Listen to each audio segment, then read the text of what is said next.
Selamat pagi, salam sejahtera untuk kita semua. I would like to welcome our colleague and friends to join this World Lupus Day by Indonesia Rheumatology Association. Today we celebrate the 2025 World Lupus Day with the theme that Stronger Together for the Lupus Future. So today we have two distinguished speakers, very well known all over the world, Professor Sisimok and Professor Sandra Navara, and would like to update about the lupus management. So before we start, we would like to have two welcome speech from our Indonesian President of Indonesia Internal Medicine Society, and also from Dr.Rudy Hidayat as President of Indonesia Rheumatology Association. So I would like to invite Dr. Rudy Hidayat as our President of Indonesia Rheumatology Association to have a welcome speech. Please, Dr. Rudy. Assalamualaikum warahmatullahi wabarakatuh. Dear college friends and distinguished guests, good morning everybody. It's a great pleasure for me on behalf of in the Indonesian Rheumatology Association to welcome all of you to this international webinar in commemoration of World Lupus Day 2025. World Lupus Day is a very meaningful moment, and I think we are, as the part of the global medical and scientific community, we must try to unite our awareness and support our lupus patient, promote early diagnosis maybe, and also to increase our or to improve our lupus care everywhere we work. And based on that goal, we are organizing this international webinar in addition to several other activities such as a public symposium, lupus olympiad, social media competition, and others activity. In this moment, I am especially honored today to welcome two highly respected figures in the field of lupus, Professor Chiu and Professor Sandra Navara. We are truly grateful for your willingness to share your deep knowledge and also experience with our audience. I'd also like to thank Dr.Laniyati, who is serving as our moderator today. Dr. Laniyati also have a great contribution to lupus research in Indonesia.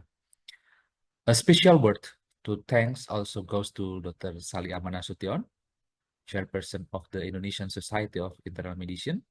Thank you, Doctor, for your support of this event and for always being a strong partner of the Indonesian Rheumatology Association. To all participants joining us from Indonesia and from around the world, thank you for being here. Your enthusiasm and engagement are very meaningful for this event. I hope today's session will be insightful and inspiring, and it will strengthen our commitment to improve the life of people living with lupus. Once again, thank you everyone and welcome to the webinar. Thank you. Assalamualaikum warahmatullahi wabarakatuh. Thank you, Dr. Rudy, for the welcome speech. And the second welcome speech that we invite Dr. Sally Aman Nasution. She is the President of Indonesia Internal Medicine Society to welcome our program today. Please, Dr. Sally. Good morning to all colleagues. On behalf of the Indonesian Society of Internal Medicine, I'm Dr. Sally Nasution. As chairman of this society, want to congratulate to our colleagues, Dr. Rudy Hidayat, as chairman of Indonesian Rheumatology Association, and all members of this society on the holding of today's international webinar for welcoming World Lupus Day 2025.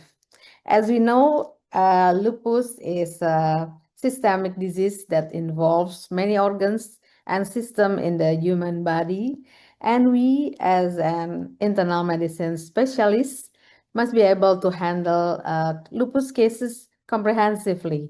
I would like to express my gratitude and appreciation for holding today's webinar so it can provide us with enlightenment regarding increasing number of these lupus cases.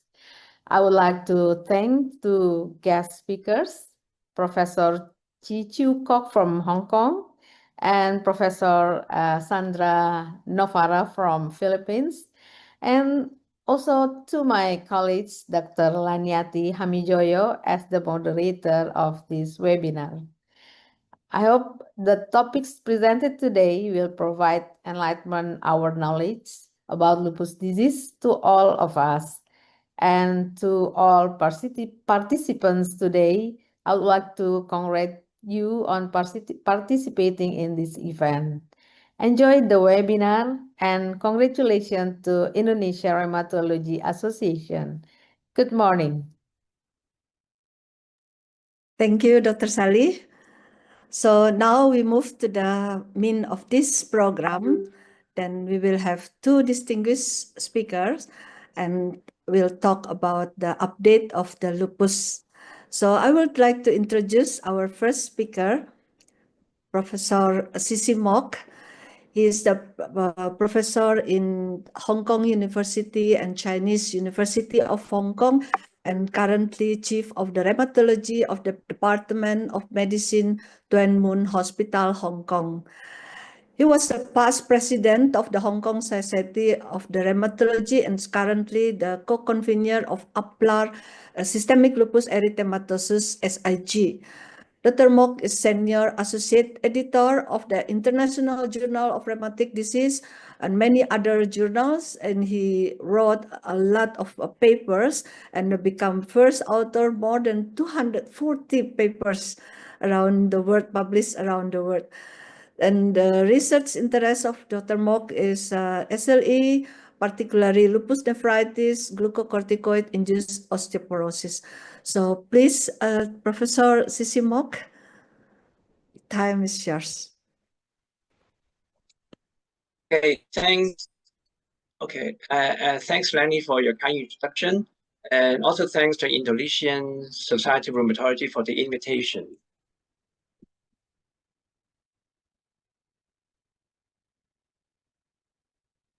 So I'm Dr. Sisi Mok from Hong Kong. So also good morning to everybody online. So today my talk will concentrate on the 2024 APLA recommendation for the management of lupus nephritis. I have no disclosures. We all know that renal disease necessarily carries significant morbidity and mortality. So on the left-hand side is a comparison of the incidence of lupus nephritis in different ethnic groups. Based on one US study with multi-ethnicity, you can see that the African Americans and the Hispanics and the Asians have high incidence of lupus nephritis when compared to the white Caucasians. On the right-hand side is a standardized mortality ratio. We all know that SLE patients are relatively young. So when compared to the younger population, still there's an excess mortality if you have lupus, and the SMR is 7.3. But if you are having renal disease and compared with those without renal disease, and the mortality rate increased by 1-fold. So this is very important to have better treatment of lupus nephritis and have a guideline. So there are several guidelines published internationally in the past few years. First, the EULA, most famous, most quotation, and most people follow the EULA guideline. And there were several, and most updated is 2019 is SLE, and 2023 is also on SLE. And for the EULA EDTA recommendation, particularly focusing on lupus nephritis, and there was one published in 2019, and there's an update and pending publication very soon in the next few months. And the American College of Rheumatology have also published guideline on the treatment of lupus nephritis more than 10 years ago, 2022, and there's one coming out. And we all have the summary, but I can still not find the paper yet. I think maybe in the next 1 to 2 months, then the paper will come out. And finally, we actually had some consensus from Asia, and Professor T.M. Chen from Hong Kong actually formed the Lupus Nephritis Network in Asia 10 years ago, and we published some statements 10 years ago. And why do we need an Asian guideline? It's because the severity and prognosis of lupus nephritis is different across different ethnicities, and partly because of genetic difference, and partly because of the socio-economic factors like access to healthcare and availability of specialists, and whether the patient is delayed treatment or not. So in some Asian countries, we are seeing patients with very severe lupus nephritis when presentation. It may be partly due to the delay in the identification and referral to specialists. And also there's some cultural belief in different ethnic groups, like some of our patients would like to try complementary medicine, herbal medicine, and this may cause delay in seeking help from Western doctors. And also, and usually these patients have poorer drug compliance. So the adherence to treatment is somewhat related to cultural belief and the educational level, and also access to healthcare. If they don't have the money to pay in some countries, they may not have the best treatment. And this is why the priority of choices may be different in different Asian populations in the APLA region. Now, this is a slide summarizing the difference in the presentation of lupus. And there are at least 2 meta-analyses or systematic reviews from Professor Tanaka's group and from Dr. Chi's, published in 2020, 2012, and it all showed that the incidence and prevalence of lupus nephritis is much higher in the Asian population than the Caucasians. And also remember the previous RCTs like the ARMS induction phase and the occasional study, and some of them are prematurely terminated because of the intolerability of the Asian population, Asian centers, when the protocol-based 3 grams of MMF was used. So this is why in the 2021 APLA recommendation, so we suggest using a lower dose of MMF, so 2 grams per day. Of course, you can cautiously increase the dose, but standard dosage is 2 grams per day instead of 3 grams per day. And there was a meta-analysis which did not show the MMF reduced infection risk when compared to cyclophosphamide. If we included the studies using 3 grams per day, and the study were prematurely terminated because of opportunistic infection. So, and also there's also difference in the neuropsychiatric manifestations, of course, and it's difficult to compare across the studies because of difference in the definitions, and the standardization is urgently required because we don't have progress in the definition of neuropsychiatry. I will come to this later. And finally, as I've mentioned before, the access to healthcare and medication adherence is different in different parts of the world. This is the first consensus we published several years ago during the COVID epidemic. And we use a Delphi exercise, and I will explain in the next few slides. And at that time, we only have the statements on the general management of SLE. We have 34 statements, only 7 statements focused on lupus nephritis. And the detailed monitoring and of the lupus nephritis was not mentioned in this guideline. And also, you know, in the past few years, we have new studies on the belimumab and the voclosporin, the newer generation CNI. This is why we feel that we need to update the management of SLE, particularly focusing on the lupus nephritis. This is why we published the 2024 APLA consensus statement lupus nephritis, and this was initiated by the SIG group of the APLA, and we invite the SIG group, the core SIG group members as the core group for discussion. So some of us, Dr. So from Hong Kong, and also we invited a nephrologist from Hong Kong, Desmond Yap, and who did the literature search first. And then we come up with, I think initially we have the seven statements for discussion in the SIG group meeting and the core group meeting. And then we selected some of the statements for voting from the Delphi members. And the Delphi members were invited through the nomination from the NMOs of the APLA, the National Rheumatology Organizations. And we invited at least 2 members from each NMO, and then with the further recommendation, we do not just want to include the rheumatologists, because lupus nephritis, the nephrologists also play a very important role. So we also have an invitation to the nephrologists, the histopathologists, and also some of the lupus patients who are very educated to give comments. So we have actually 3 core group meetings to discuss the statements, and after voting, and some of the statements did not reach consensus, we modified the statement, we delete the statements, and then we throw out the statements for voting again. So consensus is defined when we have agreement for more than 80% voting from the Delphi members, and the mean score must be more than 7.5 out of 10 points. So the agreement was graded by a Likert scale. So it's a strongly disagree, neutral, agree, and strongly agree. So arbitrarily put the scores and we calculate the mean. This is the grading of the evidence. We search for the literature in the past 2 decades and try to grade the quality of evidence, and we give recommendations. So unlike EULAR, we only have D or B, strong or weak. In the EULAR, you know, there's a 4 grades A, B, C, D, but it's too complicated. So we just simplified it to A and or B. This is the depth distribution of the nationalities of the Delphi members. So I think it covers almost all of the Asian Pacific countries or regions. And around 1/3 of them, of Delphi members, were nephrologists, and there were 2 histopathologists and 2 patients.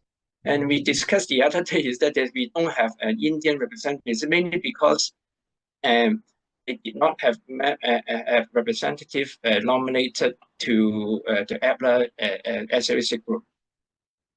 This is the core meeting. So we after the COVID, we know that it's much easier to summon meetings because we do it on Zoom. Because in the past, we need to discuss many things physically during the APLA meetings, which are not convenient. Now we can have Zoom meetings at any time and convenient to us.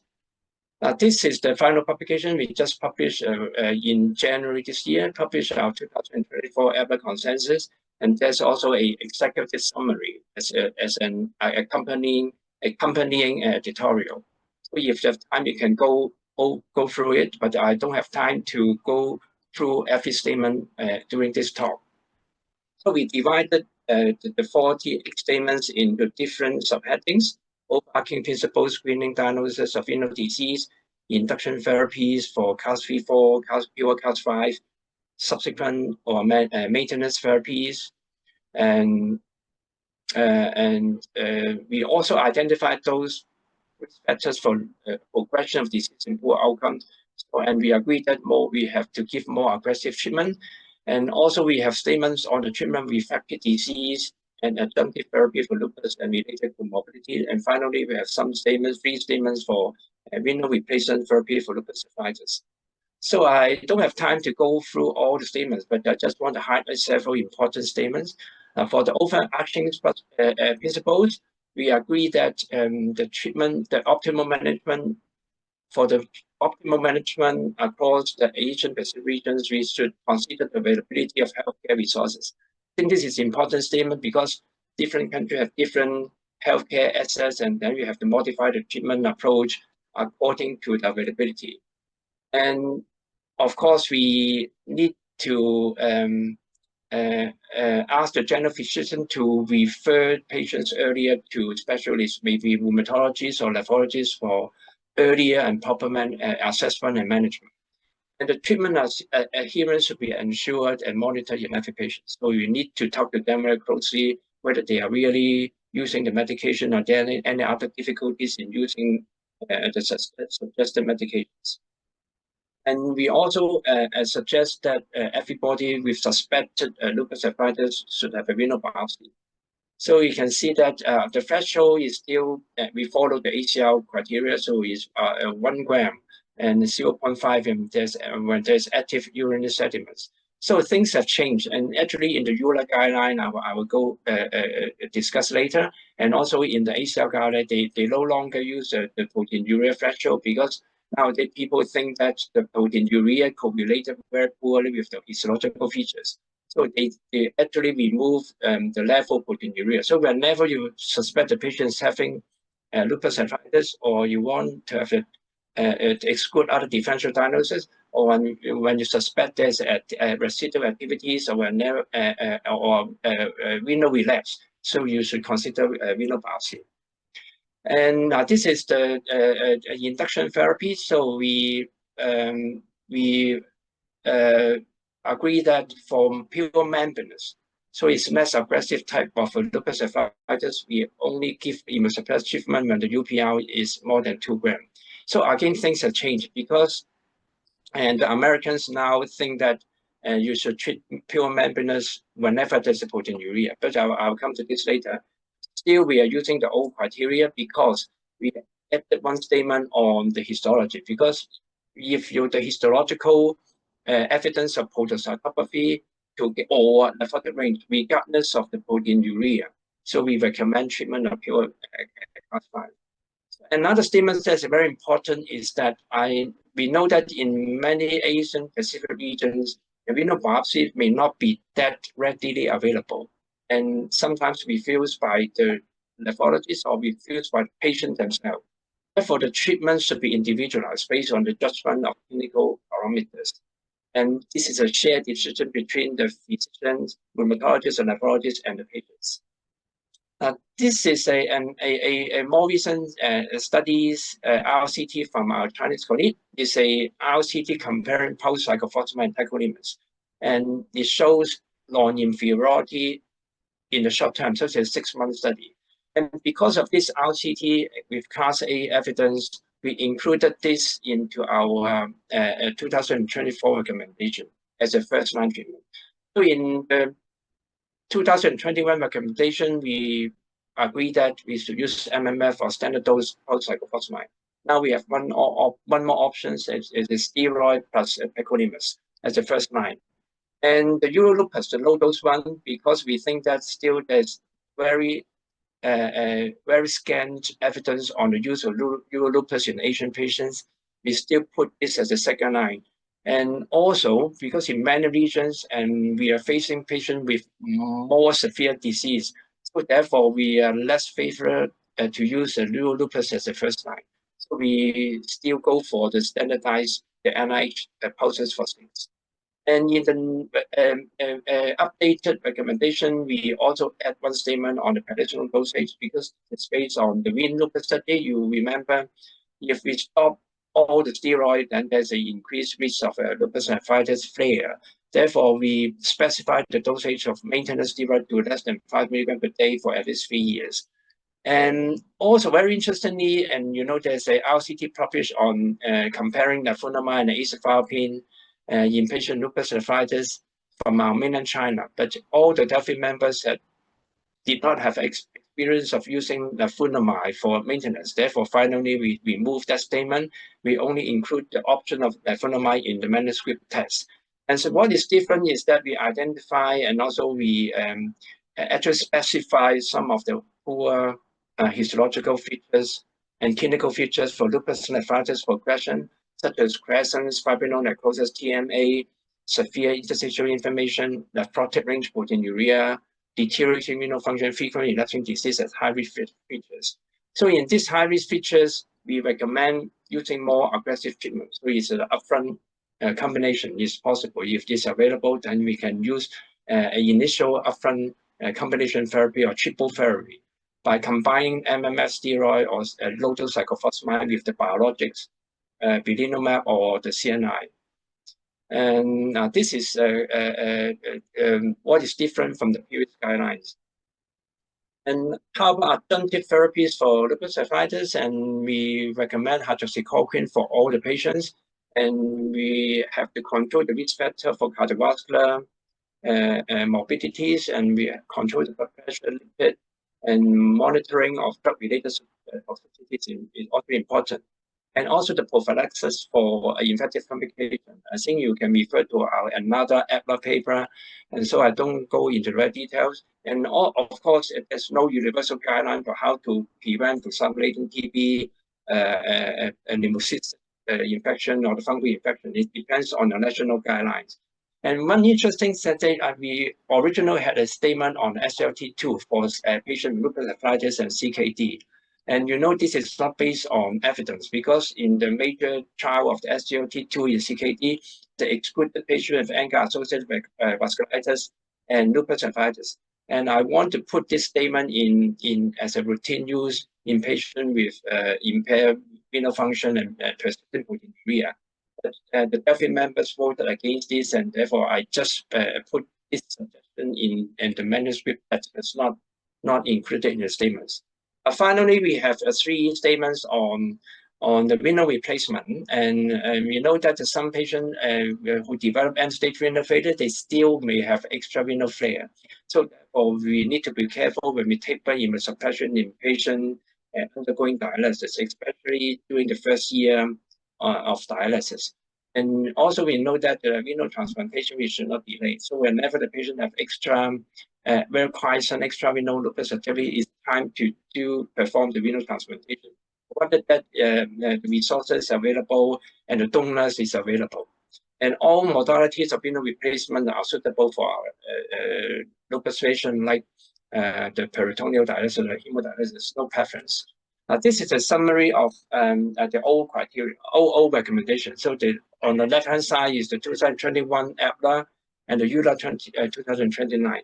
So actually, we recommend MMF of standard dose, and in the EULA, they recommend MMF of the low dose one because of the Lupus trial in their Caucasian patients. And for refractory disease, we recommend combination add-on anti-CD20 and it's more or less the same in the EULA recommendation. For maintenance, we recommend MMF or azathioprine CNI as the low dose as the alternative option. I think this is also the same for EULA, but they also have statements on the combination of MMF tacrolimus for patients with heavy proteinuria. So regardless of the class, maybe 3, 4, or PO5, if the patient has very heavy proteinuria, you may consider combination. And we also stated this in the original guideline, but we refer this to refractory disease. That means when you use MMF and the proteinuria reduction is not satisfactory, then we may add on tacrolimus as a combination. This is the update that both the EULA and EPLA have updated, and this is another comparison. The most updated EPLA on the left-hand side and the EULA 2023 on the right-hand side. So we have upgraded the tacrolimus as the first-line therapy, and we also have statements on upfront combination in high-risk patients. And in the EULA 2023, they also mentioned about the combination, but as an option, initial option, but they did not have explicit definition on who will benefit from this, but it's an option to be considered. So how about KDIGO? KDIGO is another international guidelines and is led by Professor Warren. So again, they mention all the 4 options for induction therapy based on evidence. They did not give any hierarchy, so they switch out the possibility of combination uninumab, combined with MMF, combined with or cyclophosphamide. This LN study, this is the overall study on voclosporin. Of course, you can use high dose cyclophosphamide or low dose, and you can also use dual therapy. But they also have this one statement say that a triple immunosuppression is can be considered as maybe, not should be, maybe considered in patients with repeat renal failure or high risk. So it's very similar to our EPLA recommendation update in 2024. This is the graphical, the algorithm for our recommendation. So just very quickly recap.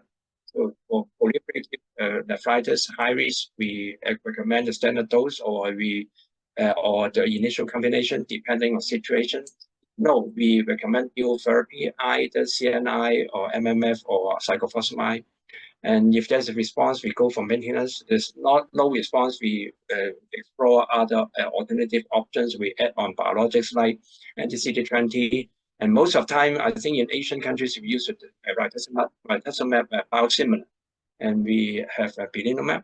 And for pure class 5, we optimize the proteinuria by long immunosuppression. And when this is not successful, we add on either MMF or steroid or SCNI with the glucocorticoid. And this is for maintenance. We recommend low dose of azathioprine or MMF for maintenance. If those who is treated with biologics, and we may continue the biologics with tapering, depending on individual situation, so individualized treatment. What is new is that there's an ACL recommendation. This is very new, and I still cannot find a paper on their website yet, but they have already published the summary during the last ACL meeting. So very interesting, they recommend triple therapy at the very beginning for both class 3 and pure class 5. But very tricky, they say that when this is not available or not tolerated to triple, you can use a dual. So it's very similar. So they recommend triple therapy upfront for everybody. Unless this is not tolerated or not available, you can consider dual therapy. It's not dual therapy. Particularly if there's a pure 5. Pure 5, they recommend CNI instead of belimumab. It's based on subgroup analysis in the PLN. If you have proteinuria more than 3 grams, belimumab is much less useful. So the CNI have the podocyte stabilizing effect, and there's maybe some anti-inflammatory effect, and therefore the proteinuria reduction is more effective. So for pure 5, they recommend triple therapy, and for long 5, you can use belimumab or CNI for belimumab. So if you read through all the ACL criteria, I can summarize that because in most guidelines we say the MMF is with equivalency to cyclophosphamide, but in guidelines they say the MMF is preferred. Of course, I think patients and everybody prefer MMF to cyclophosphamide. It's because of the cost issue, especially in the Asian Pacific region. Therefore, we did not. We just say MMF or cyclophosphamide. So in the ACL, they say it's preferred to cyclophosphamide. Low dose better than high dose is already stated in EULA, but we have in the APLA region, we have very little experience of using World Lupus. And belimumab, if there's concomitant extrarenal, of course, we have stated in our APLA as well. And CNI for happy proteinuria and upfront, if there's class 5. We also have mentioned this in our APLA recommendation, but we recommend more of doing this combination for patients high risk of progression, or when there's a refractory disease, we add on. And upfront triple, unless there's not feasible, also is also compatible with our APLA recommendation. So in conclusion, the APLA group has established a set of recommendations for the management of SLE, and we have the recent update for the lupus nephritis. And we wait for the further data from the anifrolumab study. There's a TULIP LN, and also there's this approved for Lomino SLE, and we have the deucravacitinib, which have very promising results. We may need to update the general SLE management as well in the next 1 to 2 years. And we have also some members who are interested in updating the pulmonary hypertension guidelines. And also we need another paper recommendation on reproductive issues, and also how to define better neuropsychiatric lupus and how to manage. Thank you very much for your attention. Thank you very much, Professor Sisimok, for the excellent presentation. So the Q&A will be in the end of the session. So I would like to ask the second speakers, Professor Sandra Navara, to talk about the challenge in lupus management in low to middle countries. I would like to read the CV of Professor Navara.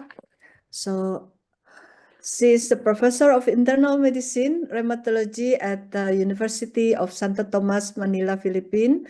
And she is a member of Lupus Academy Steering Committee and the founding of the executive board member of the both Asia Pacific Lupus Collaboration, APLC, and the Asian Lupus Nephritis Network. Professor Navarra is director of the Lupus Inspire Advocacy and People Empowerment of the Arthritis and Lupus in Philippines. And she has pioneered several physician and lay education projects, including the ARMS and patient partner education modules and various lupus symposium workshops. And Professor Navarra also has published widely field rheumatology disease and also recipient of several national university as also regional awards, including the Philippine College Physician and Most Distinguished Physician Award and also the Applar Master Awards. So please welcome Professor Navarra for your talk. Time is yours, please. Thank you. Thank you very much, and a good day to everyone. It's always a pleasure. Thank you, Lani, for inviting me, especially for this talk. We know that lupus is close to our hearts, especially in our area or in our region of the world. My talk is on burden of lupus in low to middle income countries. And here are my disclosures. The challenges to universal healthcare in low to middle income countries are vast. Take, for example, this is a snapshot of the income groups of countries across the world. And here you can see these are the income groups, and these are the color shading here: high income, upper middle income, lower middle income, and low income. And I would just like to point out that Indonesia is on the upper middle income. And here's the small spots of Philippines in the lower middle income. So these are, and all over the world, people are pushed into extreme poverty by health expenses, especially in the East Asia Pacific and Pacific area, with 22 million or 1% of regional population pushed to extreme poverty because of health expenses. Likewise, South Asia. So these are the largest areas in the world that are pushed to extreme poverty because of health or medical expenses. And looking at where we are, which is East Asia and Pacific, these are the challenges to universal healthcare, in that in our area of East Asia and Pacific, 281 million spent more than 10% of their household budgets on health, with 12.9% of the regional population. And 73 million spent more than 25% of their household budgets. Can you imagine that? On health alone. And this is 41% of the global total, which is the highest in the world. The impact of low socioeconomic status and or non-white ethnicities on SLE-related outcome include the following. There is increased mortality. There is increased damage, increased disease activity, and increased renal involvement and damage. Work disability is increased, and mental functioning is decreased. The barriers to lupus healthcare have been outlined in this particular article, putting in these special areas of Latin America, Middle East, and again, the Asia Pacific. So to summarize these barriers, with people with lupus, there is a need for lupus diagnosis. And the barriers include lack of appropriate referral, difficulty seeing a specialist, and limited diagnostic exams. For patients needing lupus treatment, there is poor access to medications, lack of tools and data to implement treat to target, and difficulty in achieving steroid-sparing strategies. And for patients who are already receiving lupus treatment, there is a need to coordinate a multidisciplinary approach. And for these patients, they also have poor treatment adherence and comorbidities, a lot of comorbidities related to lupus, and not just to lupus, but also lupus medications, especially glucocorticoids. So that the identified cost-driven factors in these countries, in low to middle income countries would be increased in direct cost. Direct means how much you spend for hospitalization, for example, how much you spend in the house because of extended illness, the duration, increased disease activity, increased disease-related damage, and decrease overall physical and mental health. But there are also the indirect costs. And these indirect costs, aside from old age, will be higher disease activity, longer disease duration, higher disease-related damage, and most important is reduced quality of life. And the indirect costs will also entail, especially for our young lupus patients. They are in the young age group. This is decreased work productivity.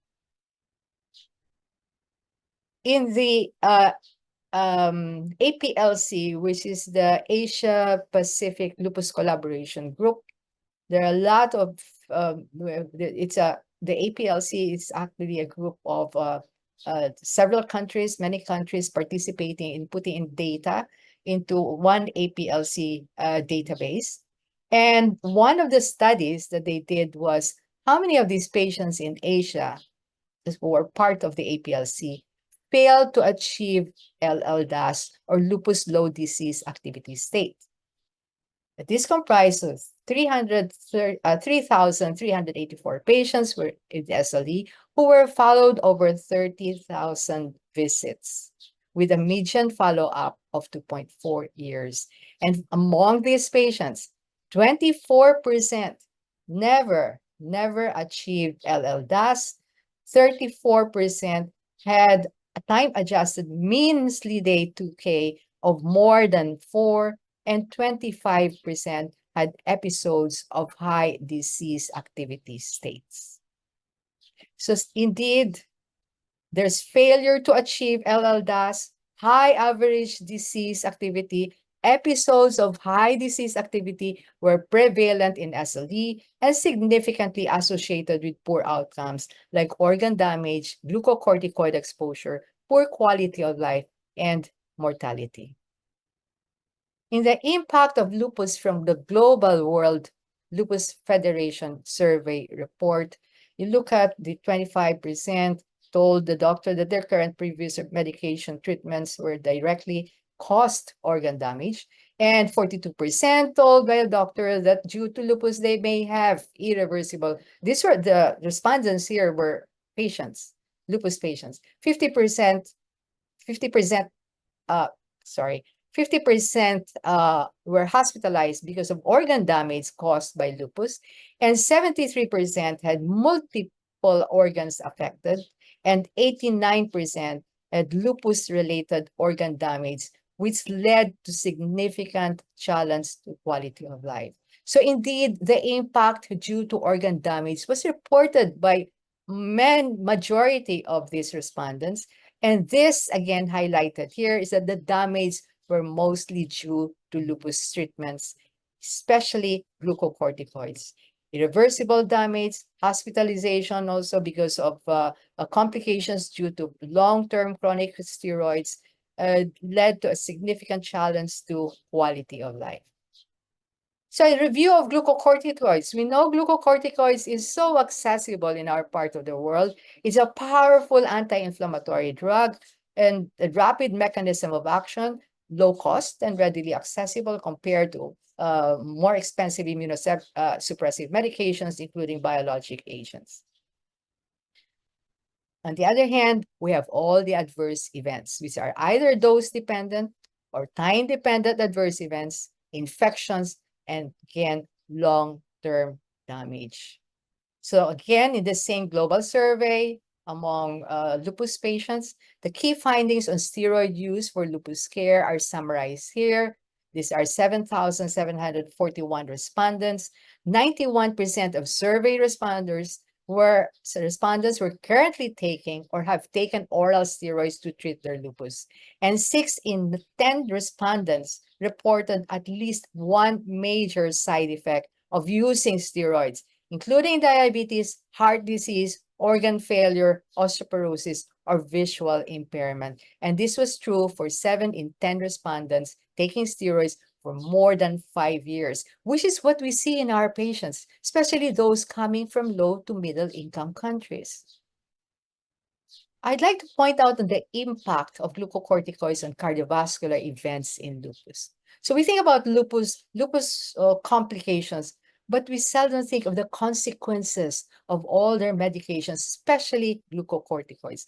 And looking at the systematic literature review and meta-regression analysis on longitudinal observation studies, the overall rate or proportion of cardiovascular events were 1.12, which is higher than the general population. So indeed, NCDs overall, whether it's due to lupus or not, or other chronic diseases, non-communicable diseases are on the rise. And each year, 17 million people die from NCD before age 70 years. And of all NCD deaths, 77 to 86% are in low to middle income countries. And heart disease and stroke account for most NCD deaths. And in many LMICs, NCDs represent a major burden to individuals, governments, and societies. It cuts lives short, often claiming people at their most productive age. Again, bear in mind our lupus patients. These driving patients or individuals into poverty due to loss of productivity and the need to pay for medications and drugs for prolonged periods of time. And NCDs are prevalent in lupus and account for most of glucocorticoid-related long-term cardiovascular side effects. As we see here, long-term, whether it be long-term high glucocorticoid doses or cumulative glucocorticoid dose, you see the cardiovascular events at top of the list: diabetes mellitus, insulin resistance, hypertension, dyslipidemia, and all these that are related to just glucocorticoid use on its own, as far as cardiovascular. The other barrier to lupus care is the limited access to effective SLE medications. It's either because these are not approved or these medications are not reimbursed. So if you look at the healthcare financing according to country income, and here are the shades that you see here. This is upper middle income, which I would guess applies to Indonesia, wherein you may have territorial government support, out of pocket in 32%, and you still have the social health insurance in a relatively acceptable 25%. Now, looking at the lower middle income, wherein Philippines would put in, we have territorial government, meaning to say within certain areas, only selected regions in the country, and a large bulk, again, is out of pocket. So out of pocket, no support, and very, very little social health insurance, if ever. So those are the challenges in the low to middle income countries. The solutions. Of course, this has been recognized, and the solutions for addressing top lupus barriers. There is the Alpha project by the Lupus Foundation of America, which addresses lupus pillars for health advances. And this is on the drug development, on updating lupus outcome measures, issuing consensus statements, especially on steroid-sparing drugs. The clinical care with consensus effort to define lupus, access to care, improving access to care, but that is definitely needing to understand the social determinants of health and contributors to health disparities. And additional steps would be assessing biomarker development, data sharing activities, identifying gaps. So the Alpha project is trying to identify all this. And topmost of this is really what we see in the development of drugs. There is a revolutionary increase in the clinical trials for lupus, and we're happy for that. And the later issue for low to middle income countries is again access to these powerful medications, which are very potent in terms of steroid sparing ability. And then the other barrier to lupus care in the Asia Pacific, as part of this particular study, is the limited access to a lupus specialist. So need for lupus diagnosis, lack of appropriate referral, difficulty seeing a specialist, and limited diagnostic exam. Why so? Because lupus is not a straightforward disease. Lupus has a wide heterogeneity of manifestations, with lupus patients who are seen and managed by different kinds of physicians. It's a great mimic, so that many symptoms are non-specific.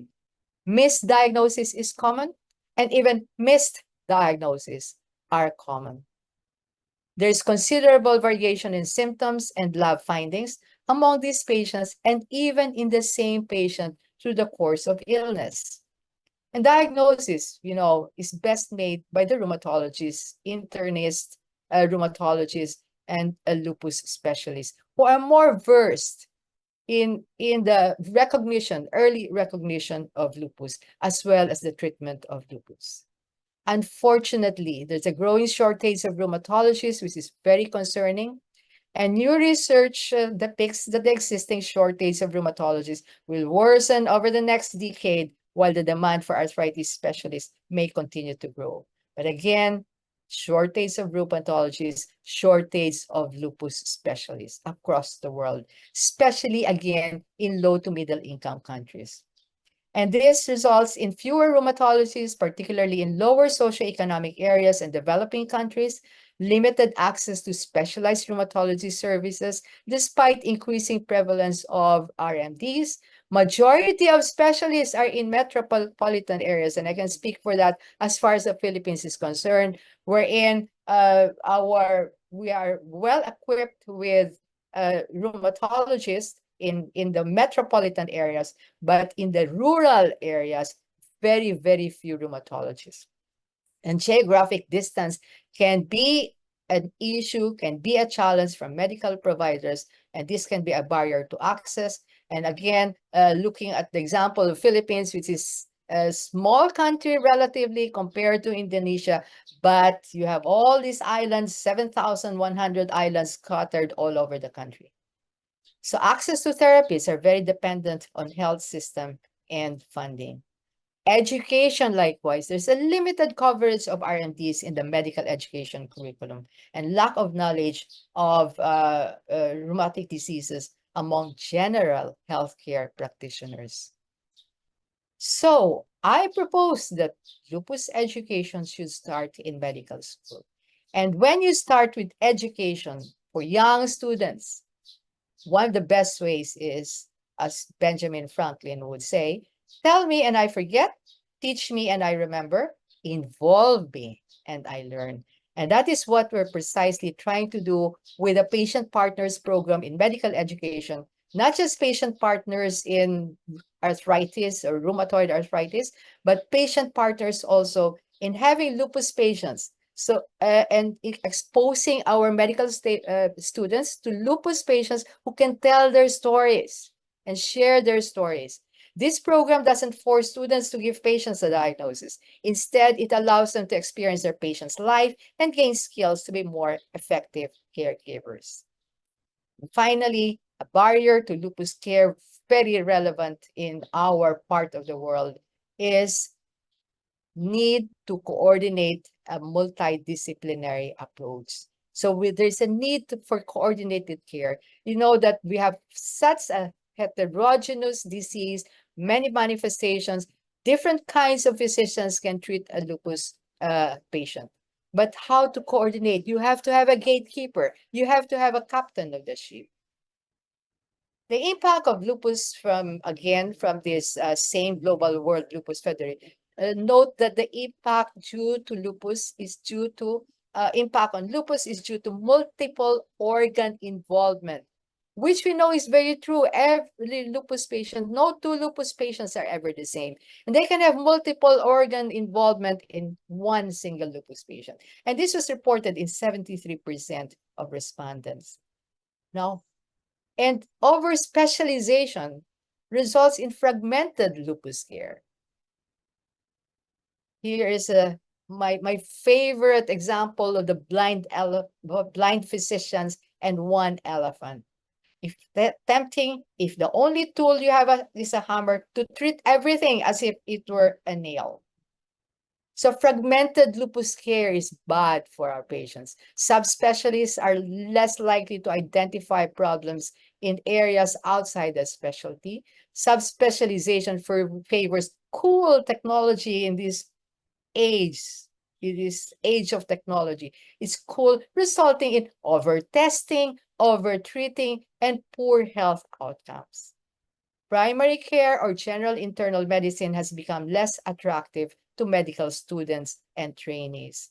And maybe even, I just wish to, my feeling, my personal opinion is that I think the subspecialist is the rheumatologist who has the broadest view, especially the internist rheumatologist.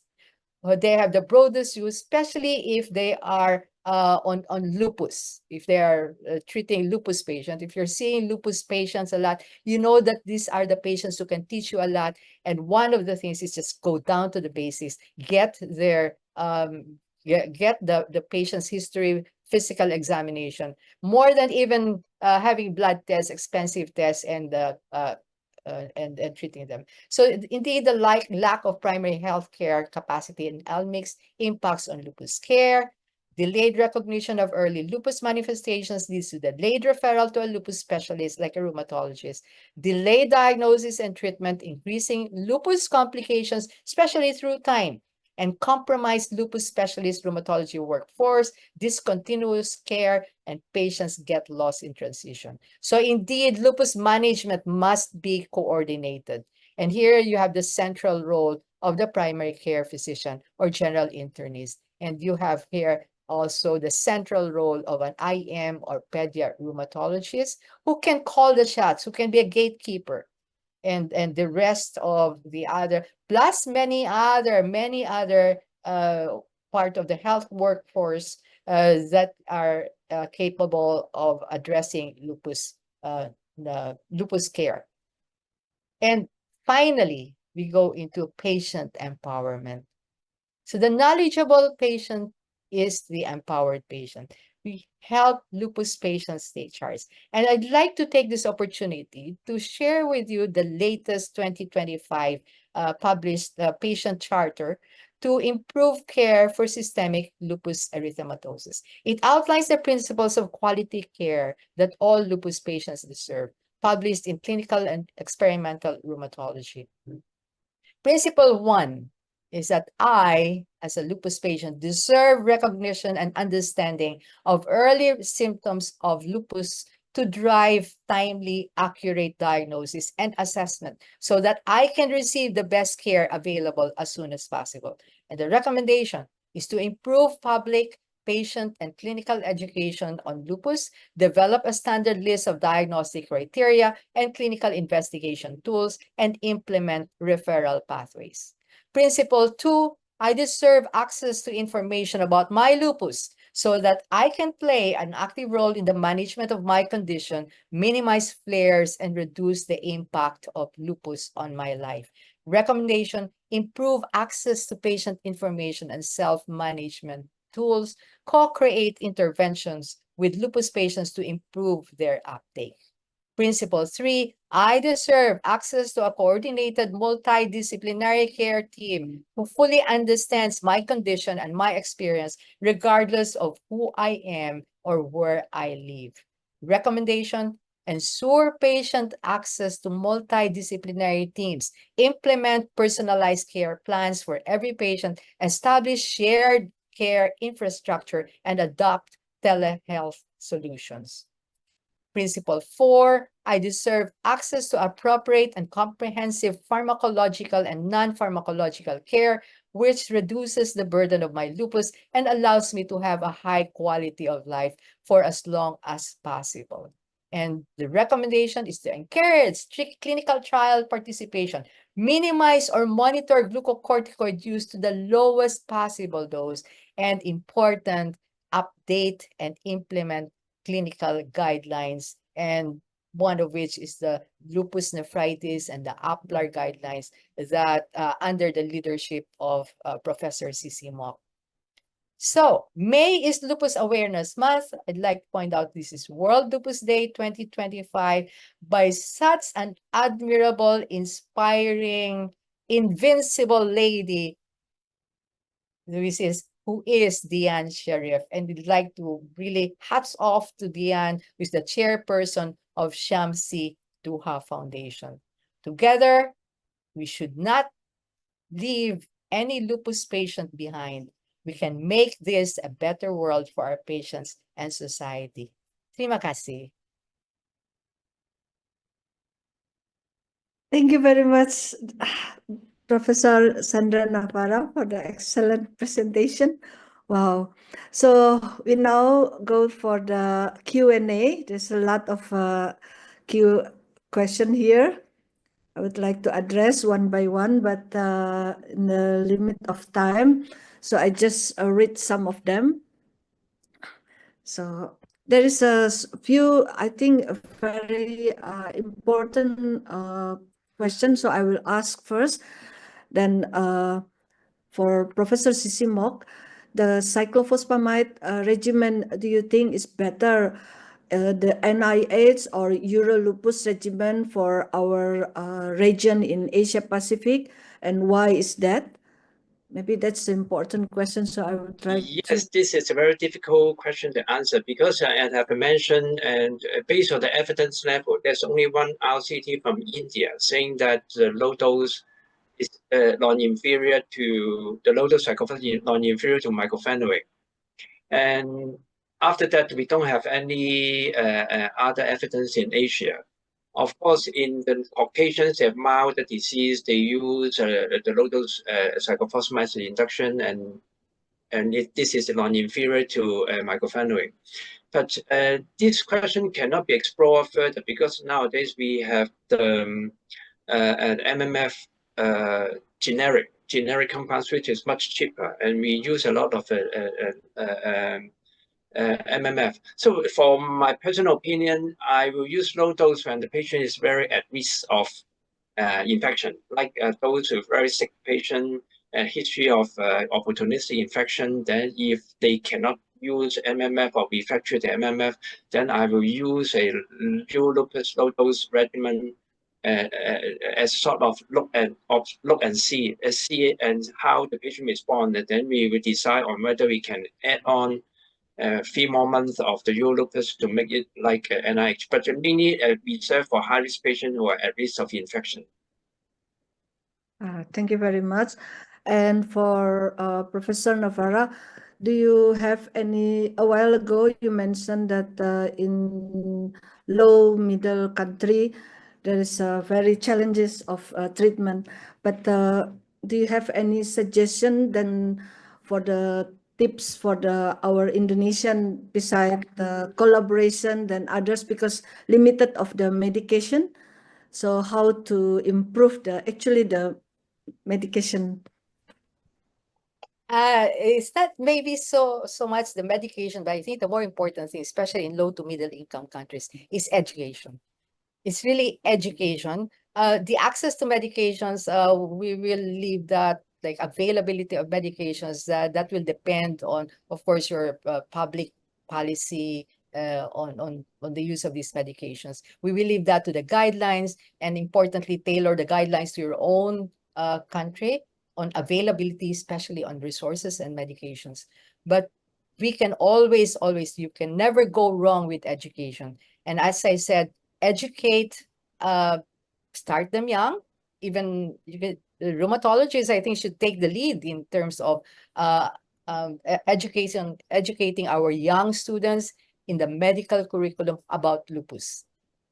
The other education I talk about is ongoing physician education. And here you can have the non-rheumatologist, you can have the primary care physician on setting up a network or a referral system, so that the key important thing with lupus is you have to recognize early. You have to recognize early and treat these patients early, regardless of what treatment you would think would be appropriate for this patient. But you have to recognize early so you can tailor the treatment for this particular patient. On the side, one of the things that comes to my mind with these newer guidelines is also shown by CC Mock, but I'd like to stress the fact that especially in lupus nephritis, it becomes very important because lupus nephritis is relatively silent at the start. They do not have symptoms at the start, but they can already have some form of proteinuria, but they don't feel anything. Unlike rashes, unlike musculoskeletal or arthritis. So these patients can complain and then they seek a doctor. But these patients with lupus nephritis, they have little symptoms. That's why it has to be recognized early. We know the consequences of long-term lupus nephritis. We want to avoid the CKD, etc., etc. So emphasize early recognition. And you can do the early recognition for very practical reasons. A simple urinalysis can already give you an information on that. So don't request for immunologic tests in a patient suspected of lupus without even requesting a CBC, a complete blood count, and a simple urinalysis. This can give you a lot of information. They're so inexpensive and accessible. So I think this is one of the things that we should relay and share with our colleagues in the medical profession, regardless of whether they're specialists or non-specialists or primary care, in terms of early recognition.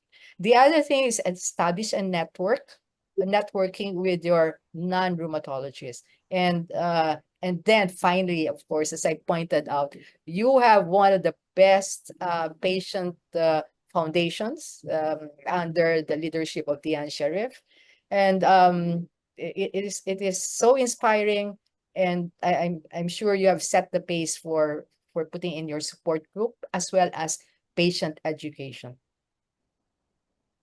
Thank you very much. And back to Professor Mock, there is a question from Dr. Chefi here. I think this already answered, but do you think that routine urinalysis can replace the UPCR testing for the lupus nephritis screening? I don't think so, because of course nowadays people don't believe that the proteinuria correlate very well with the clinical response or histological activity. Yes, therefore they suggest repeat renal biopsy after treatment or before tapering of immunosuppression. But still, in clinical practice, if we don't have the proteinuria, we cannot assess for the clinical response. We just have the renal function, the albumin level, or clinical symptoms, and that's not enough for the daily practice. And if you have just a dipstick showing you qualitatively 1+2+, and so not sensitive to change at all. And we still require the proteinuria as a guide in clinical practice. Of course, I think the correlation is still there. Maybe in 50–60% patients, this correlate very well with the clinical response. But if some patients may not correlate, then we may think of a repeat renal biopsy, or if there's any other parameters that suggest deterioration, we may switch therapy with the renal biopsy. It depends on individual situations. Thank you. And regarding the tacrolimus, in Indonesia, we are not so popular using the tacrolimus. And how is your suggestion when people already using the MMF, so reduce the dose of MMF and add the tacro, or just replace it with tacro? And how is the dose? And do you need to test for the level of tacro in the blood serum? Yes, according to the induction RCT from our Chinese colleague and also from our RCT comparing tacrolimus and MMF. So if this is a very initial treatment, you need to give a higher dose, so up to 1 milligram per kilogram per day. So make sure the level is more than 5 nanogram per ml, the trough level, but not to exceed 10. Or you monitor the symptoms of patient, any neurotoxicity, any increase in glucose. This is for induction if you really want to use this as a dual therapy, dual induction. But for more common situation when we use the drug is when the patient fail MMF. So during some stages of MMF and steroid treatment, the proteinuria persists and edema persists, and very common practice is to add on CNI. But this time, if you add on CNI, you have to reduce the dosage of MMF to around 1 gram or much less, and together with low dose tacrolimus, 3 to 4 milligrams per day. And of course, you can also check the trough level for drug compliance, means to check the drug compliance of the patient, and also any toxicity. Because we did not find any correlation between the drug level and efficacy, but we definitely found a relationship between the trough level and neurotoxicity. So we check the level. And this is the most common practice to add on tacrolimus. And on long-term use of low dose, and there's not much to worry because the Japanese have reported a 10-year experience on low dose maintenance, and there's very low incidence of CNI toxicities. So the dose of the tacrolimus, if it's used alone, how high the It's a dose? 2 to 4 milligram at the very beginning. When the patient improves, you can reduce to 3 or 2 milligram per day. So in the Japanese surveillance study, the mean dose after 10 years is 2.8 or 3, 2 to 3 milligram per day as maintenance. Thank you very much. So the other question from Mahachakri there, Professor Mok and Sandra, if the patient comes to emergency, comes with the lupus nephritis and CKD, it's already stage 3 to 5, and has no previous treatment, no biopsy, what is the best therapy for the patient, cyclo or MMF for the Asian patient? What about the same compliance, but in the pregnancy woman? So when the patient admitted for the first time with very bad renal function and the patient had other symptoms of lupus, so you won't be very sure whether it is a CKD or CKD or AKI, unless there's some features of chronic renal failure like anemia, low calcium, uremic symptoms, and then you are more definite. So I will still go for renal biopsy if there's no contraindication. For example, we'll perform the ultrasound if the bilateral small kidney, and therefore, of course, we are more confident that this is CKD, chronic kidney disease, and it's not suitable for renal biopsy. But when the kidney size is still normal and the creatinine 200, 300, we still go for the renal biopsy to see if there is activity inside the kidney. If there's activity, then of course, based on our guideline, is a cyclophosphamide instead of MMF because there's no evidence of MMF, and maybe it's cyclophosphamide plus or minus belimumab. Yeah.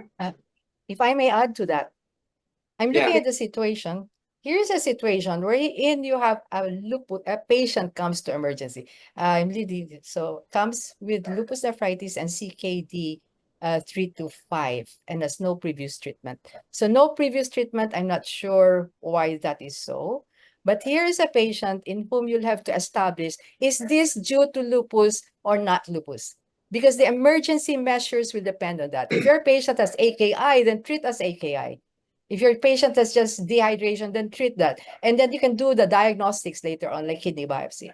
But more important is treat the current situation, the priority situation that you have. If your patient is hypertensive, that can definitely lead to a deterioration in renal function. So I think the emergency here is to try to preserve or restore renal function if it is an acute AKI, and preserve renal function if it is a CKD. And one of the most practical and rational ways is one of the things that you can monitor, especially in an emergency situation, which is your hypertension. Just control the blood pressure in these patients. Make sure that your patient is hydrated, and if on CKD, so try to preserve or restore the kidney function. Then you can go into your diagnostic measures. Now, if this patient has diagnosed lupus nephritis, and you have active urine sediments, so in other words, there are indications on urinalysis that this patient has very, very active disease. You have proteinuria, you have RBC CAS, really active disease, then treat as active lupus nephritis. We start off still with your steroids. So you still have your pulse steroid and then go into your oral steroid. If you have established that this is indeed lupus nephritis active, even short of a biopsy, even just by urinalysis and taking the whole picture. Of course, your serology should be there, like your anti-double-stranded DNA, your low C3. So all of these, and of course, the extra renal manifestations may be useful in letting you know that, okay, how active is my lupus disease? Thank you very much. The other question is important one is, dear Professor Sisimok and Sandra, there is some papers that show higher hydroxychloroquine dose during initiation, like a loading dose 400 to 600 milligrams, resulted in faster lupus improvement and faster tapering of the steroid compared to standard dose without loading dose. What is your opinion? And is it recommendation for us to start high dose, loading dose of hydroxychloroquine in the first few months, then tapering? The recommendation to avoid toxicity is to calculate the dosage for long-term use is should not exceed 5 milligram per kilogram of actual body weight. But for induction therapy at the very beginning, we may use a high dose for induction. So I come across some of the Italian papers which show that for skin lesion, for example, acute skin lesion like discal lupus, acute lupus rash, they use up to 800 milligram induction in the first few weeks. And they reported that the response may be more rapid. So I will reserve this loading dose and then back to the usual dose of around 400 milligram daily for patients with very acute and also severe cutaneous lupus. For other manifestations, I seldom use very high dose for loading. So I use the standard dose as routine. You know, FA patient, they need hydroxychloroquine anyway, so maybe the 300 milligram. And then for loading dose, I may consider for very severe skin disease. Do you often send the patient for the eye checkup? Oh yes, yes, routinely, and they recommend the hydroxychloroquine retinopathy baseline. There's a baseline retinal check before, but of course, most of the time the waiting time is very long. So if there's no history of eye disease or nothing, no visual symptoms, I will start the drug first and then refer the patient. Usually, they can be seen by the eye ophthalmologist within 1 year. And then after that, if there's no other risk factors for younger patients, normal renal function, and the ophthalmologist will teach them how to monitor for the Sleddon chart at home, and then repeat assessment after 5 years. For patients at risk of retinopathy, they will follow them up every 6 to 12 months for reassessment. Nowadays, we use, in the past, we just have the visual field test. Now they do the ocular OCT as well nowadays. Yeah. Do you want to add some? Yeah, for practical reasons, it's still just keep in mind the 5 milligrams per kilogram per day. So keep that in mind. Just make sure you don't go beyond that. But the concern for a loading dose is we know that hydroxychloroquine is so slow acting, so it doesn't act at once. So I agree with CC Mock that you may need to give a loading dose, especially for very, very bad lesions. And that can go from, yes, you have here the dose of 400. Generally for an Asian population who weigh about 50 to 60 kilos, that would be 400 milligram per day would be the best. But don't use that for more than, I would, for more than 3 months. Then you'll need to bring that down. Now, one of the ways of, yes, I agree, definitely the recommendation is to do a baseline ophthalmologic exam. And then after that, for maintenance, then you can go to lower doses. Yes, and yes, the short answer is yes. I'd go high, especially when you have bad skin lesions. And yeah, don't go more than 3 months. Maybe just 1 month just to be safe. And then 1 to 2 months and then just move it down already. The other thing I was going to mention is that in certain areas, but I'm not sure if it's available in Indonesia or in Hong Kong, do you measure levels of hydroxychloroquine? Because that is a No. recommendation, actually. It's more for testing adherence, whether these patients are taking their tablets or not. So it's not available. So I guess it doesn't apply to our part of the world. In Hong Kong, do you check, Professor No, Susu? no. It's mainly for research studies and not routinely available. So we are discussing with the lab whether they are interested in developing this test. Not for my hospital, it's for all the hospitals, so that they can have a better turnaround time. If I just order several tests, I think there is no way they can do that. But not yet resolved. So it's because of cost, the cost. And still we are so it's mainly for the compliance. It's mainly for the compliance. Toxicity, there's one paper saying that high dose associated with retinopathy, but it's not universally reported. For treatment, again, treat to target to the hydroxychloroquine level, I think some of the French multi-center studies did not demonstrate any advantage, any benefit. Therefore, I think that if you have the hydroxychloroquine test, I think it's mainly for the compliance and also for high-risk patients. Patient for retinal toxicity, you need to check what the level. Yeah. I remember your paper about Yeah. missed dose of hydroxychloroquine. It will be worsening the disease. The patient most of the time miss the dose of the hydroxychloroquine. Yeah. So we move to the next question. This is about this is for Professor Mok. Is Asian patient intolerance to SLE drugs purely due to lower BMI, or there is other reasons for that? Does it mean that it's better for Asian patient to have dual therapy rather than triple for the induction therapy? What I mentioned in my talk is the MMF, only the MMF. So we don't know the reason why the Asian patient tolerate very badly to 3 grams per day.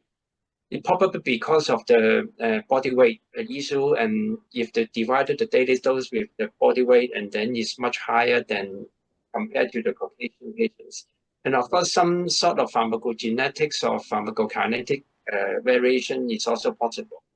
But because of the observation, then I think this is why we recommend 2 grams per day for most of our patients. And if we now something we haven't discussed in detail is the steroid regimen. So in so-called the triple therapy recommended by the EULA and the ACL, the assumption is that we are using lower dose of steroid. And this is why in the EULA, they recommend pulse mifepristone for 3 days and then followed by very low dose oral prednisolone, 0.3 to 0.5 milligram per day, and then for longer while and then taper. So compared with our conventional treatment steroid regimen, this is already very low dose. So when the steroid dose can be reduced and you can combine it with MMF, CNI, or the belimumab, then it appears to be very safe. So compared to our conventional steroid regimen, so we may not be too worried about infection. At least it's no increase compared to our older regimen. So there's no need to use to consider dual or triple because of the infection. Maybe it depends on the risk factor. So in our APLA, we say that for high risk patients, we still recommend triple for Asian patients. Of course, we need to limit the dosage of steroid, limit the MMF to 2 grams per day, and then we add on CNI. I think it's still low increase infection rate. Yeah, thank you very much. For Professor Novara, there is one question. What are the medical legal challenges that we have seen in the delivery of proper treatment of SLE? Are there ways to mitigate it? Example, lawsuit due to adverse effect of the treatment? I haven't really encountered medical legal problems. When you go into medical legal, you will always be backed and supported by guidelines.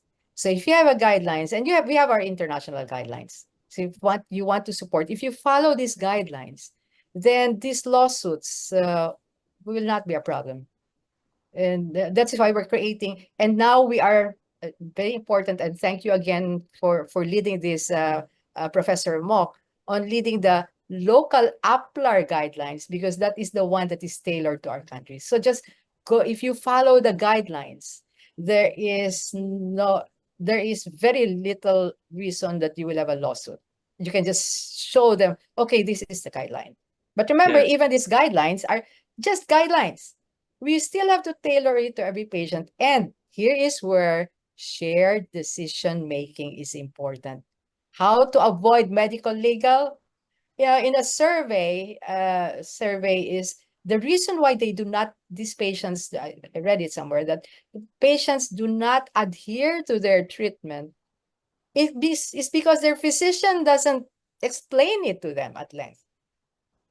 So that communication is so important. You know, even if you don't follow the guideline, but you have shared decision making, get the consent of the patient, and you have shown that you have compassion for this patient, you will never face a medical legal problem. So And also, this is this is no need to worry about medical legal, because guideline is guideline. So currently, our hospitals is having some sort of accreditation exercise by the mainland Chinese colleagues. You know, they say that administrative people said that policy is the number one. So you have the mandatory, you have to follow policy, followed by protocol. You have to mandatory follow protocol, but guideline is optional. So guideline is guideline. So you may not need to mandatory follow the guideline. So it gives you a very evidence-based literature search and also recommendation. But if you can explain why the patient, if I read the triple therapy, you don't give triple therapy, then you have some explanation. I think that's okay. So never worry about medical legal. I think even for the ACL, they say that it's not feasible that you can use dual therapy, so not necessarily triple. So even guideline is based on evidence, and sometimes you cannot follow exactly what the guidelines say. And if you can explain, I won't worry about the medical legal consequence. Thank you very much. Next question is screening for glucocorticoid-induced osteoporosis when they start the treatment. It's what is the policy actually?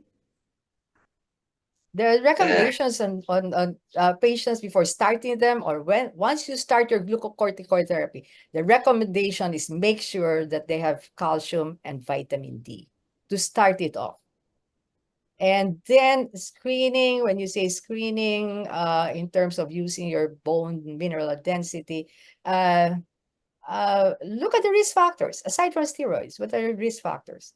I wouldn't start my screening in a 30-year-old menstruating female early on. I would use it early on, my BMD, in a postmenopausal female, for example. So those are some of the risk factors that you'll have to factor in aside from your steroids. And how long are you going to give your steroids? So that will be another factor that will make me determine on whether I need to do my bone density on this patient or not. That's CC. You want to answer? I think in our APLA guideline, we say you for steroids process, which is a very vast topic and not yet, there's no universal agreement. So you have to follow your regional national guideline for osteoporosis. So perhaps we have to collaborate with our osteoporosis group in APLA to have a consensus, because we all the, you know, different countries, they have different guidelines for osteoporosis. And I agree with Sandra that for young patients less than the age of 50, unless they have a history of fracture of family, or they have, if we check the FRAX, we don't need to have a DEXA scan, but we check the FRAX score. If they are of very high risk, then we may have a baseline DEXA scan, and then we give osteoporosis treatment for this patient. Otherwise, for young patients, we may just follow the FRAX risk score and plus or minus DEXA if this is feasible. But in Hong Kong, I think DEXA scan is not that expensive compared to other imaging techniques. It's only an X-ray, dual X-ray, maybe several $100, and most patients can afford. But in our hospital, waiting time is too long. Of course, it's too long. But if you can afford to have a private DEXA, then it will help your clinical decision. But of course, we need to have a consensus with the osteoporosis group, whether we have to pre-treatment screening and when we should give prophylaxis and which drug is the best. Then we need to have further discussion. Yeah, because it can be applied to more than 39 years old. So sometimes, it's quite difficult. Okay, there's still some questions. I just choose several one. Then the severe lupus with cardiomyositis, lupus nephritis, NPSLE, and naive therapy. Do you still recommend using the cyclophosphamide? Oh, it depends. For these patients, they have very active disease, active inflammatory disease, and use the most powerful anti-inflammatory drug, which is that of steroids. And then move on to other drugs if they do not respond to steroids. And it's not respond to steroids, but you can't give your steroids for a long period of time. That's why you may need to initiate not just cyclophosphamide, but there are other drugs that can be useful. Like, for example, you have very bad if you have, I saw a question here on no renal involvement. You may need to use, these patients can also benefit from methotrexate, for example, leflunomide. Yes, the leflunomide, I saw that. So yes, leflunomide is one of those, just like in rheumatoid arthritis, you give them a bridging steroid, and then at the same time, start them early also on disease-modifying drugs. Now, more so for our lupus patients who are very inflammatory at the start, give them the powerful anti-inflammatory drug. We're not saying don't use steroid. As a matter of fact, for lupus nephritis, across the board, they all recommend pulse methylprednisolone. Then move on to your oral tapering. And even in the recommendations for KDIGO, they have high dose, they have moderate dose, and they have reduced dose. And certain situations on how to monitor the oral steroids or how to give the oral steroids, tapering. So reduced dose schema, moderate dose schema, or high dose schema, depending on your clinical situation. Depending on how much renal you have, how much non-renal involvement you have. So it is tailored to the individual patient. Thank you. Sisi, you want to add some? So I think for life-threatening or organ-threatening lupus, whatever it is, it's a renal, a rapidly progressive renal or hematological HLH or neuropsychiatric very severe, and we recommend pulse steroid. Yeah, it is in the EBLA. So EBLA guidelines, we say that pulse steroid therapy is important, followed by high dose steroid, and then cyclophosphamide will be the best evidence for that because there's a very long history. So most people may still use cyclophosphamide plus or minus rituximab for refractory disease. Thank you, thank you. And next question: how emerging cell therapy such as CAR T cell now is very popular, reshaping the therapeutic landscape of SLE, and what is the implication for the long disease remission about CAR T cell? Yeah, CAR T, I think, if you go to the EBLA ACL, there are many talks on CAR T, and they reported very promising result. And after CAR T, 20 patients, they have a long-lasting remission. I think that the enthusiasm is very similar to bone marrow transplant, stem cell transplant some years ago. The problem of CAR T is that there's still no control trial. It's only a case series. They reported very good outcome. And when I read the initial characteristic of patients, it's not that severe to me. For the Caucasian, the German stations, they have a refractory lupus nephritis skin. They're not that severe. But for the Caucasians, they think that it's very severe. So, and for mild to moderate disease, this may not be an ideal candidate for the CAR T. And also, CAR T is not that available. Even in Hong Kong, we serve it for treating hematological malignancies. And I think we need to wait for further evidence, whether a control trial, whether this really will give rise to long-lasting remission. I think that the basic efficacy, long-lasting efficacy, because they can deplete the plasma cell and the long-life plasma cell because of the procedure. And if you deplete B cell more profoundly, then the efficacy may be explained. But now, in hematology, we do not need really CAR T. We have the bispecific T cell engagers for the treatment of myeloma. And this is very expensive drug, of course, but it's still cheaper than CAR T, because CAR T requires the settings, the clinical setting. You have to ward, you have the CAR T cells are very troublesome. But if you can give a bispecific T cell engager, there's some evidence published in New England Journal of Medicine, the T cell engagers, and they also reported a case report, refractory lupus response to T cell engagers. So there's actually a heated argument in the hematology field whether T cell engagers can replace CAR T, even in the treatment of myeloma and other disease. Because nowadays we can manufacture the T cells that target different antigens, like BCMA or CD19. We can use a T cell, can deplete whatever cells we want. So it's more convenient than having the CAR T. So maybe we need to wait for several more years. And if the CAR T, the T cell engagers are more available, then it may be a better option than CAR T, in my opinion. Thank you. And the last one, maybe, that I would like to ask, any studies evaluating the risk of reactivated latent infections in lupus nephritis patients receiving belimumab or anifrolumab, particularly in low middle income countries. What do you think, Professor Navarra? Reactivated latent infections, I would guess this is one good example, is tuberculosis. Yes. Yeah, so the TB is, especially we're using a lot of steroids. And among all the medications, it's not so much the belimumab or anifrolumab or even rituximab that can give you tuberculosis. It is really the steroids. So steroids are the highest risk for having tuberculosis, which is very prevalent in our part of the world.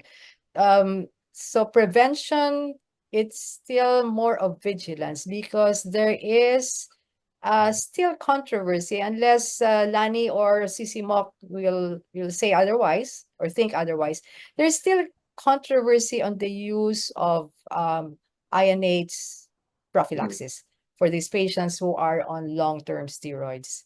And the reason for that, the most practical reason for that, is because when you give latent, when you give INH prophylaxis to these patients, you don't even know whether they already have active lupus, especially if it's extrapulmonary TB, not lupus. So extrapulmonary TB, chest X-ray is negative. No, but then you already have extrapulmonary TB. You give them INH prophylaxis, not the recommended triple or quadruple therapy, induction therapy. Then you have the harm for INH resistance. So those are the controversies on this. So the thing here is really vigilance. Just keep monitoring them.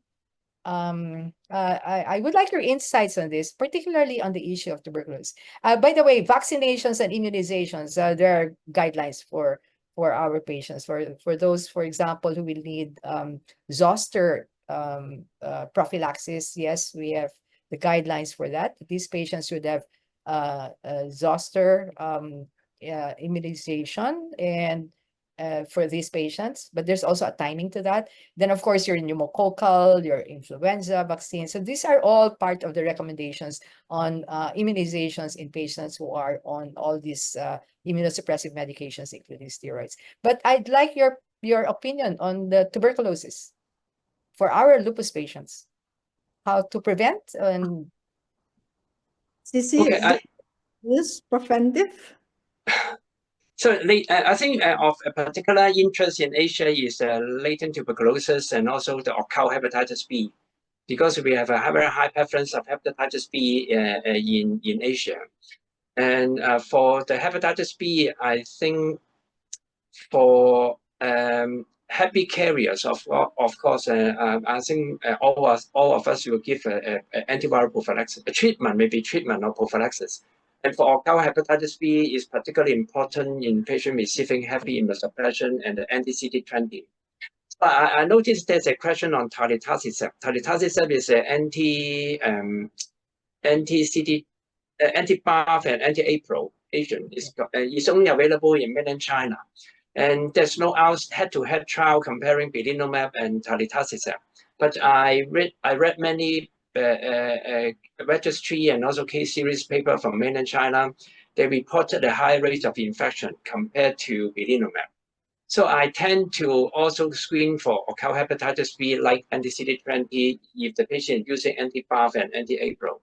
And because you remember the etacicept story in Europe, they ended up with some trials ended up with premature termination due to infection. So when you block both BAFF and APRIL, then the infection risk is higher. So I will screen for the anticore, maybe HBV DNA, and then give prophylaxis if positive in patient receiving telitacicept or the anti-CD20. For latent TB, we discussed the other day because we now have anifrolumab. And the anifrolumab is a B cell and interferon is not a T cell. And in the anifrolumab TULIP trials, they exclude the patient with EGRA positive. They don't want them to enter the study. So there's no TB, very low incident TB reported. And even there's an ongoing ACELIA study in Asia and Korea, China, and Hong Kong. We also participate in the ACELIA study. They did not restrict us in recruiting EGRA positive patient, but they require us to treat isoniazid for 9 months. If the patient wants to enter the trial, they need to have isoniazid prophylaxis for 9 months or treatment of latent TB if EGRA positive.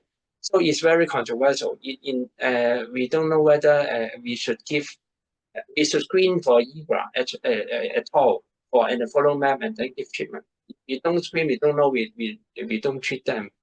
And you know, tuberculosis is of course, we have cases of disseminated and fatal cases, but most of them have very slow course. So we may not be too bothered about the tuberculosis. We monitor all the chest symptoms, regular chest X-ray. If they develop TB, then we can treat. But if we over-treat the latent TB, then we are worried about resistance. Resistance strength, like in our locality, is 13% isoniazid resistance. This is why our respiratory physician are not very supportive of treating latent TB screening in our lupus patients. So this is why in our EBLA guideline, we say that we don't routinely recommend routine screening for latent TB before treatment. And of course, you should refer to your own national guideline. I think overall it depends on the incidence in your country. If your country has a lot of tuberculosis, then you may want to treat more latent TB. If for countries in which the tuberculosis is very low, then we don't bother to screen and treat.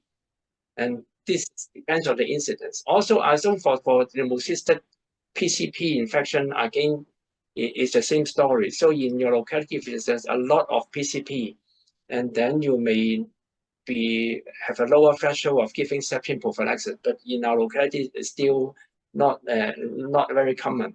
So, and also septin is not good for our lupus patient. Many patients develop allergy. So we do not routinely give septin prophylaxis unless they are receiving multiple combination therapy or they have very low lymphocyte count, renal impairment, multiple risk factor, we will give septin. Otherwise, for this infection, it warrants another hours of discussion because the infection is a very important topic in lupus.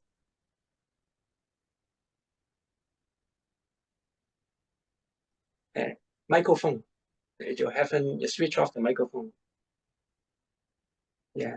Thank you very much for the discussion. And maybe the last question here, that if the biologic can reduce the steroid dependence in lupus nephritis, do you think if using biologics? I think this is definitely No. there's evidence. There's evidence, enough evidence that we now have for biologics in general across the board, biologics. They have effective glucocorticoid sparing properties. And now about the indication, so the answer is yes. That's absolutely yes. It can spare you from too much steroids. The question now is on the efficacy. And just to give you an idea, because I've been seeing questions here on the use of biologics, is it going to replace these new biologics? Is it going to replace our belimumab? Let me tell you the story about belimumab. You know, belimumab passed through the eye of a needle.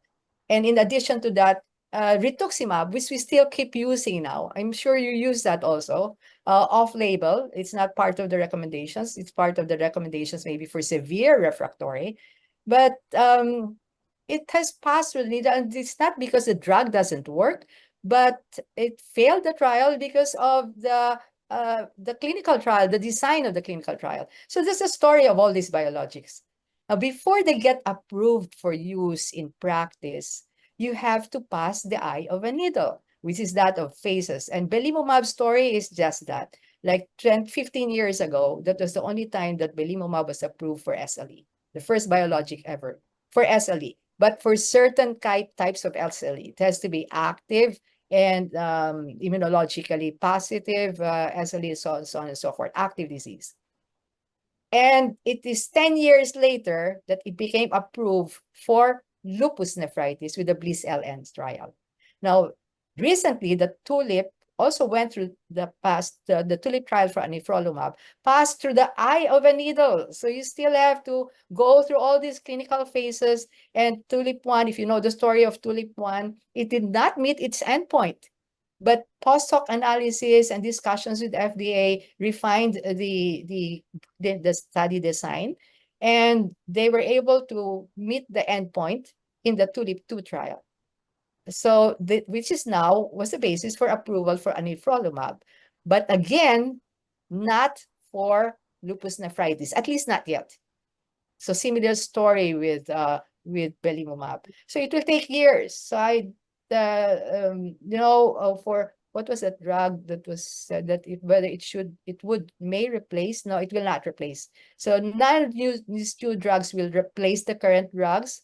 We just keep understanding more about lupus patients. There are certain lupus patients, and recently we had a beautiful webinar, APLAR webinar on the use of medications and looking at the genetic profile and susceptibility. If you are able to profile these patients, how many of them would respond to certain drugs, immunosuppressives, biologics as well, and maybe new drugs that are upcoming.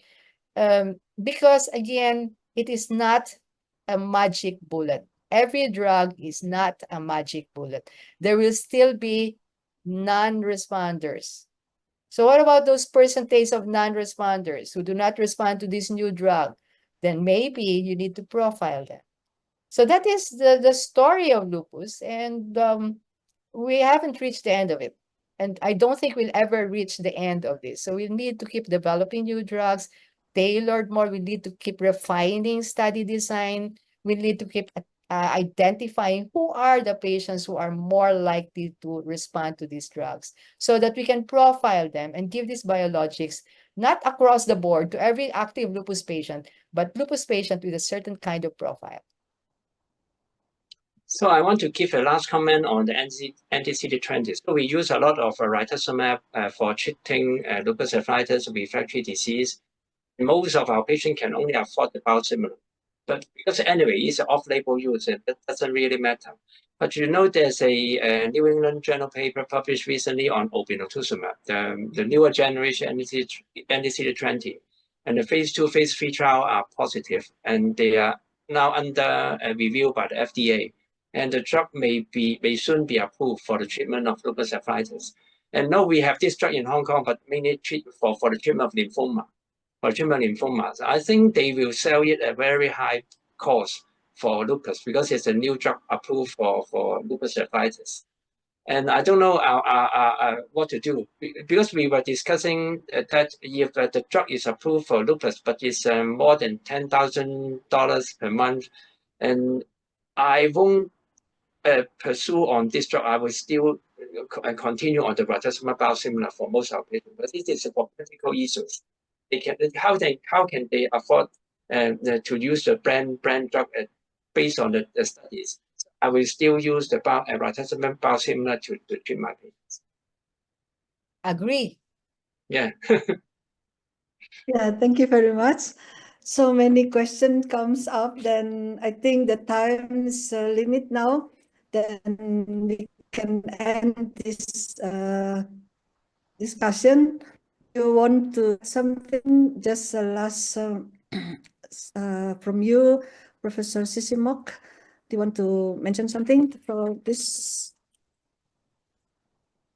Okay, I think thanks, Lani, for your invitation, and thanks for the Indonesian Rheumatology Association again for the invitation. I think we have a very good discussion today after on many different aspects, and I think we can arrange more sessions later to have a more sort of a fishbowl discussion. You know, so many meetings now have fishbowl discussion, and there's no definite topic, but you can raise questions and we can the discussion. Yeah, correct. Thank you very much. From Prof.Sandra. Yeah. We look forward to more of these discussions, and like I mentioned, you will never hear the end of it. So it's not just about drugs, it's about how these patients, we need to be more patient-centered, patient-centric. Yeah, thank you very much. So I would like to end this webinar by conclude. So from Professor Mok that there is updating on lupus nephritis treatment from the UPLAR guideline. You can find this in International Journal of Rheumatic Disease, the complete version of the recommendation of UPLAR lupus nephritis management. The important things is the dose of the medication for the Asian population, as well as the using the tacrolimus, the first line treatment, and also maintain the steroid in very low dose, but keep maintained quite long, about 3 years, because ended in the early stage can also make the patient flare. From Professor Navarra, then the important thing is collaboration, education, and patient center is very important. So with this, I would like to end this session. And once again, thank you very much for the very wonderful discussion and a share of knowledge of both distinguished speakers. Once again, thank you very much. Thank you. Thank you. Thank you.